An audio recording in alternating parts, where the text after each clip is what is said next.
بسم اللہ الرحمن الرحیم۔ السلام علیکم ورحمۃ اللہ وبرکاتہ۔ امید ہے کہ آپ سب ایمان، صحت، عافیت اور برکت کے ساتھ ہوں گے۔ آج ہم سبق نمبر 35 کو پڑھیں گے، جس کا عنوان ہے وصل اور فصل کے بیان میں۔ تو سب سے پہلے عبارت اور ترجمہ، اس کے بعد انشاءاللہ تفصیل پڑھیں گے۔ الباب السابع فی الوصل والفصل۔ الوصل عطف جملة على أخرى والفصل تركه، والكلام ها هنا قاصر على العطف بالواو لأن العطف بغيرها لا يقع فيه اشتباه، ولكل من الوصل بها والفصل موازع الوصل بالواو يجب الوصل في موضعين: الأول إذا اتفقت الجملتان خبرا أو إنشاء أو كان بينهما جهة جامعة أي مناسبة تام ولم يكن مانع من العطف، نحو إن الأبرار لفي نعيم وإن الفجار لفي جحيم، ونحو فليضحكوا قليلا وليبكوا كثيرا. الثاني إذا أوهم ترك العطف خلاف المقصود، كما إذا قلت لا وشفاء الله جوابا لمن يسألك هل بري علي من المرض، فترك الواو يوحم الدواء عليه وغرزك الدواء له. موازع الفصل يجب الفصل في 5 موازع: الأول أن يكون بين الجملتين اتحاد تام بأن تكون الثانية بدلا من الأولى، نحو أمدكم بما تعملون أمدكم بأنعام وبنين، أو بأن تكون بيانا لها، نحو فوسوس إليه الشيطان قال يا آدم هل أدلك على شجرة الخلد، أو بأن تكون مؤكدة لها، نحو فمهل الكافرين أمهلهم رويدا. ويقال في هذا الموضع إن بين الجملتين كمال الاتصال. الثاني أن يكون بين الجملتين تباين تام بأن يختلفا خبرا أو إنشاء، كقوله وقال رائدهم أرسو نزاولها، فحتف كل امرئ يجزي بمقدار، أو بألا يكون بينهما مناسبة في المعنى، كقولك علي كاتب الحمام طائر، فإنه لا مناسبة في المعنى بين كتابة علي وطيران الحمام. ويقال في هذا الموضع إن بين الجملتين كمال الانقطاع. اب ترجمہ دیکھیے۔ 7واں باب وصل اور فصل کے بیان میں۔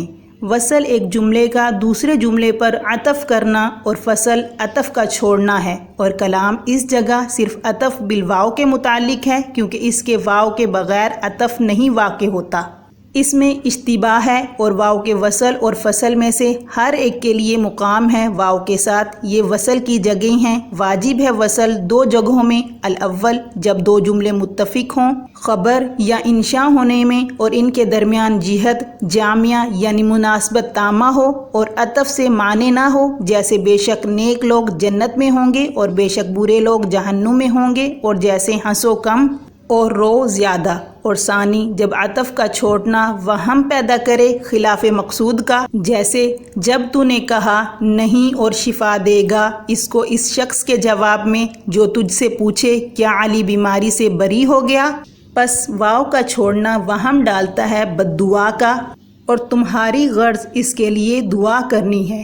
یہ فصل کی جگہیں ہیں۔ فصل 5 جگہوں میں واجب ہے۔ اول 2 جملوں کے درمیان اتحاد تام ہو، اس طور پر کہ دوسرا جملہ پہلے جملے سے بدل ہو، جیسے مدد کی اس نے تمہاری ان چیزوں کے ساتھ جن کو تم جانتے ہو، مدد کی اس نے تمہاری چوپاؤں کے ساتھ اور بیٹوں کے ساتھ، اس طور پر کہ دوسرا جملہ پہلے کے لیے بیان ہو، جیسے وسوسہ ڈالا شیطان نے اس کی طرف، شیطان نے کہا اے آدم کیا میں نہ بتاؤں تجھ کو ہمیشگی کا درخت، یا دوسرا جملہ پہلے جملے کے لیے تاکید ہو، جیسے کہ پس مہلت دیں کافروں کو، مہلت دیں ان کو تھوڑی دیر۔ اور کہا جاتا ہے ان جگہوں میں کہ 2 جملوں کے درمیان کمال اتصال ہے۔ ثانی دونوں جملوں کے درمیان تباین تام ہو، اس طور پر کہ دونوں جملے مختلف ہوں خبر اور انشاء کے اعتبار سے، جیسے شاعر کا قول ان کے سردار نے کہا ٹھہر جاؤ ہم جنگ کا مقابلہ کریں گے، پس موت ہر آدمی کی آتی ہے اپنے وقت پر، اس طور پر کہ ان دونوں جملے کے معنی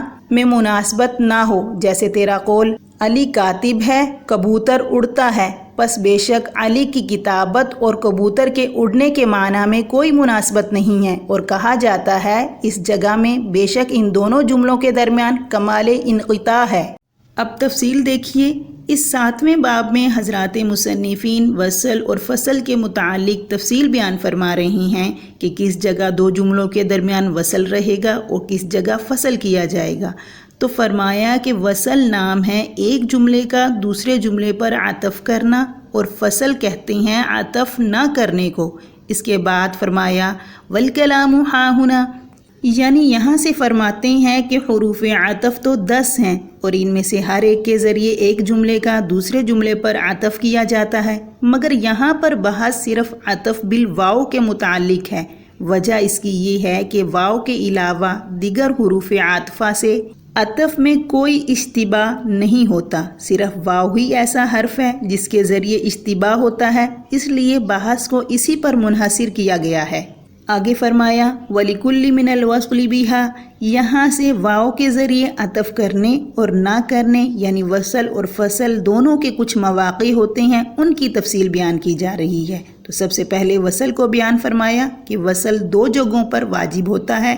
نمبر 1، جب دونوں جملے خبریہ یا دونوں انشائیہ ہوں اور دونوں کے درمیان کوئی وجہ جامع یعنی مناسبت تامہ ہو۔ مناسبت تامہ کا مطلب یہ ہوتا ہے کہ دونوں جملوں کے درمیان کوئی ایسی چیز پائی جاتی ہو جو ان دونوں جملوں کے اجتماع کا تقاضا کرے اور عطف سے کوئی چیز مانے بھی نہ ہو، یعنی کوئی ایسی چیز نہ ہو جو فصل کو چاہتی ہو، جیسے کہ ان الابرار لفی نعیم و ان الفجار لفی جحیم۔ تو اس آیت کریمہ میں دونوں جملوں میں وصل کیا گیا ہے کیونکہ دونوں جملے خبری ہیں اور دونوں کے مسند الیہ یعنی ابرار اور فجار کے درمیان وجہ جامع تضاد کی نسبت ہے، اور اس کے علاوہ کوئی ایسی چیز بھی نہیں جو فصل کو چاہتی ہو، جیسے کہ فَلْيَضْحَكُوا قَلِيلًا وَلْيَبْكُوا كَثِيرًا۔ تو اس آیت میں دونوں جملوں میں وصل ہے اور وجہ جامع ہنسنے اور رونے کے درمیان نسبت تضاد ہے، اور وصل سے معنی بھی کوئی چیز نہیں ہے۔ اور دوسری جگہ جہاں پر وصل واجب ہوتا ہے وہ یہ ہے کہ 2 جملوں میں سے ایک خبریہ اور ایک انشائیہ ہو، یا دونوں خبر اور انشاء کے اعتبار سے تو متفق ہوں مگر ان دونوں میں کوئی مناسبت معنوی نہ ہو، اور دونوں جملوں کے درمیان وصل نہ کرنے سے خلاف مقصود کا وہم ہو، جیسے تم سے کوئی پوچھے حل بری یا علی من المرض، کیا علی ٹھیک ہو گیا، اور تم اس کا جواب نفی میں دینا چاہو اور اس کے ساتھ شفا یابی کی دعا بھی دینا چاہو تو یوں کہو گے لا و شفاء اللہ، نہیں اور اللہ تعالیٰ اس کو شفا دے۔ اب اس مثال میں لا ایک جملہ ہے اور شفاء اللہ یعنی دوسرا جملہ ہے، دونوں میں وصل کیا گیا ہے کیونکہ ایک جملہ لا خبریہ ہے اس لیے کہ یہ لم یبرہ کے معنی میں ہے، اور یہی وشفاء اللہ کا معطوف علیہ ہے، اور دوسرا جملہ شفاء اللہ انشائیہ ہے۔ اب اگر واو لا کر وصل نہ کیا جاتا اور یوں کہا جاتا لا شفاء اللہ تو متکلم کے مقصود کے خلاف کا وہم ہوتا، اس لیے کہ لا شفاء اللہ کا مطلب ہے اللہ تعالیٰ اسے شفا نہ دے، اور یہ بد دعا ہے، حالانکہ یہاں پر مقصد دعا دینا ہے، بد دعا دینا نہیں ہے۔ تو حضرات مصنفین کے اس قول وغرضک الدعاء لہ، اس سے یہ بھی سمجھ لینا چاہیے دعا لأحد یدعو دعاء کے معنی آتے ہیں کسی کے حق میں دعا کرنا، اور دعا علیہ کے معنی کس کے لیے بد دعا کرنے کے آتے ہیں، یعنی صلے کی تبدیلی سے معنی بھی تبدیل ہو جاتے ہیں۔ ہاں اگر 2 جملے ایسے ہوں جس میں عطف نہ کرنے کی وجہ سے مقصود متکلم کے خلاف کا وہم نہ ہو تو پھر عطف نہیں کریں گے بلکہ فصل کرنا ضروری ہو جائے گا، جیسے کہ استاد سفر پر گئے، اللہ ان کی حفاظت فرمائے۔ تو اس مثال میں پہلا جملہ خبریہ اور دوسرا انشائیہ ہے، مگر ان دونوں کے درمیان ایسا تعلق نہیں ہے کہ مقصود متکلم کے خلاف وہم ہو، اس لیے یہاں پر عطف کو ترک کر دیا۔ آگے فرمایا مواضع الفصل، تو یہاں سے مصنفین مواقع فصل کو بیان کر رہے ہیں کہ کن کن جگہوں میں فصل واجب ہے۔ تو فرمایا کہ 5 جگہوں میں فصل واجب ہے۔ نمبر 1، جبکہ دونوں جملوں کے درمیان کمال اتصال ہو، اس طرح پر کہ دوسرا جملہ پہلے جملے کا بدل واقع ہو، جیسے امدکم بما تعملون امدکم بانعام و بنین۔ تو اس آیت میں دوسرا جملہ امدکم بانعام و بنین پہلے جملے کا بدل ہے، اس لیے کہ دونوں جملوں میں فصل کیا گیا، اور وَأَمَدَّكُمْ نہیں کہا گیا، یا دونوں جملوں کے درمیان کمال اتصال اس طرح پایا جائے کہ دوسرا جملہ پہلے جملے کا بیان ہو، جیسے کہ فوسوس الیہ الشیطان قال یا آدم هل ادلک علی شجرۃ الخلد۔ تو اس آیت مبارکہ میں دوسرا جملہ قال یا آدم سے پہلے جملے فوسوس الیہ الشیطان کا بیان ہے، یعنی بہکانے کا انداز کیا تھا اور وسوسہ کس چیز کے متعلق تھا، اس کو دوسرے جملے میں بیان کیا گیا ہے کہ وہ وسوسہ شجر ممنوعہ کو کھانے کے متعلق تھا۔ اسی لیے دونوں جملوں میں فصل کیا گیا ہے، یا دونوں جملوں کے درمیان کمال اتصال اس طور پر ہے کہ دوسرا جملہ پہلے جملے کی تاکید ہو، جیسے کہ فمہل الکافرین امہلہم رویدا۔ تو اس آیت مبارکہ میں دوسرا جملہ امہلہم رویدا پہلے جملے کی تاکید ہے، اور دونوں جملوں کا مطلب ایک ہی ہے، اسی وجہ سے دونوں میں فصل واقع ہوئی ہے۔ گویا کہ دونوں جملوں کے درمیان کمال اتصال پائے جانے کی تین شکلیں ہیں: بدل، بیان اور تاکید۔ اور دوسری صورت دونوں جملوں کے درمیان فصل واقع ہونے کی یہ ہے کہ دونوں جملوں کے درمیان کمال انقطاع ہو، جیسے کہ ایک جملہ خبریہ ہو اور ایک انشائیہ ہو، یا دونوں جملوں میں خبر اور انشاء کے اعتبار سے تو موافقت ہو مگر دونوں کے درمیان کوئی مناسبت معنوی نہ ہو۔ پہلی صورت کی مثال جیسے کہ وَقَالَ رَائِدُهُمْ أَرْسُ نُزَاوِلُهَا فَحَتْفُ كُلِّ امْرِئٍ يَجْرِي بِمِقْدَارِ۔ تو شاعر نے اس شعر میں ارسو اور نزاولوہا دونوں کے درمیان فصل کیا ہے، اس لیے کہ پہلا جملہ ارسو صیغہ امر ہونے کی وجہ سے لفظاً اور معناً دونوں اعتبار سے انشائیہ ہے، اور دوسرا جملہ نزاولوہا لفظاً اور معناً دونوں اعتبار سے خبریہ ہے۔ گویا کہ دونوں جملے خبر اور انشاء کے اعتبار سے مختلف ہیں، اور یہی کمال انقطاع ہے جو معنی وصل ہے۔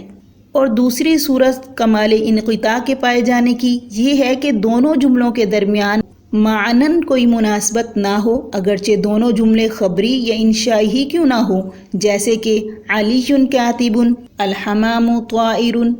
تو علی کاتب ہے، کبوتر پرندہ ہے۔ اس مثال میں دونوں جملے جملہ خبریہ ہی ہیں، مگر اس کے باوجود عطف نہیں کیا گیا اور دونوں جملوں میں فصل کیا گیا ہے، اس لیے کہ اگرچہ دونوں جملے خبری ہیں مگر دونوں جملوں یعنی علی کی کتابت اور کبوتر کی اڑان کے درمیان معنوی مناسبت کچھ بھی نہیں ہے، نہ تو مسند الیہ کے اعتبار سے اور نہ ہی مسند کے اعتبار سے، بلکہ ہر ایک جملہ اپنا الگ الگ مفہوم ادا کر رہا ہے۔ تو آج کے سبق میں ہم نے وصل کے 2 مقام اور فصل کے 2 مقام کو پڑھا۔ انشاءاللہ کل کے سبق میں فصل کا 3 مقام پڑھیں گے۔ جزاکم اللہ خیرہ۔